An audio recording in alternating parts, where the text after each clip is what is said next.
আসসালামু আলাইকুম রহমতুল্লাহ।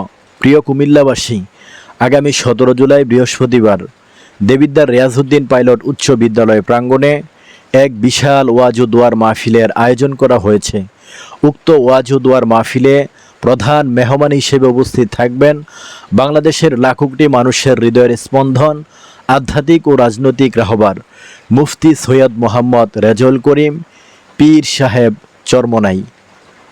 প্রধান অতিথি হিসেবে উপস্থিত থাকবেন জাতীয় নাগরিক পার্টি এনসিপির দক্ষিণাঞ্চলের কেন্দ্রীয় মুখ্য সংগঠক, দেবিদ্বারের কৃতি সন্তান, দেবিদ্বারের আলেম সমাজসহ গণমানুষের হৃদয়ের স্পন্দন জনাব হাসনাত আবদুল্লাহ।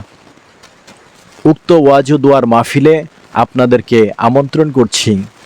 রুহের খোরাক নিতে চলে আসুন আগামী 17 জুলাই বৃহস্পতিবার দেবিদ্বার রিয়াজউদ্দিন পাইলট উচ্চ বিদ্যালয় প্রাঙ্গণে হযরত পীর সাহেব চরমনাইয়ের মাহফিলে। আসসালামু আলাইকুম